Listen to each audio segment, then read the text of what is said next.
Advocate उमर परसूवाले।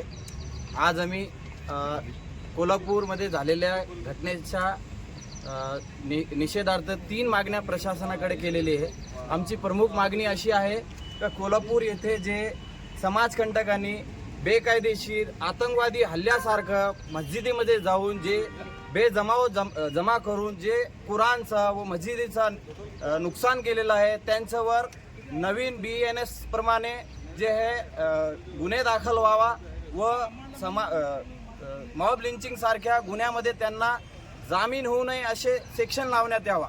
तसेच दुसरी मागणी आमची अशी आहे की ही सर्व घटना जे एका माजी खासदारांच्या अध्यक्षतेखाली झालेली आहे, त्या माजी खासदारांनी बेकायदेशीर जमाव तिथं जमा केलेला आहे व या जमावास जे हे अशी घटना करण्यास उत्सुकता दिलेली आहे।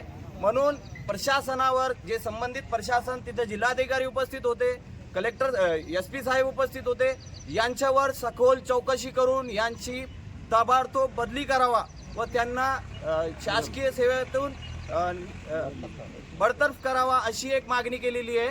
तसेच सर्वात महत्त्वाची व प्रमुख महत्त्वाची मागणी अशी आहे का ज्या गाजापूर येथे झालेल्या गावामध्ये जे लोकांचे घरं उजाडलेले आहे, त्यांच्या घराचं जे हे नुकसान केलेलं आहे, गाड्या फोडलेली आहे, लहान लहान मुलांना महिलांना जे हे मारहाण करून त्यांच्या घरातील सोने लुटलेले आहे, सोने चांदी लुटलेले आहे, ह्या नुकसानाची भरपाई शासनाने जे आहे त्यांच्यावर बुलडोजर चालवून जे घटना करण्यासाठी आले होते जे माजी खासदार, त्यांच्या घरावर बुलडोजर चालवून त्यांच्याकडून भरपाई करून या गरीब लोकांना देण्यात यावा अशी प्रमुख मागणी आम्ही केलेली आहे आणि या घटनेचा जाहीर निषेध करतो।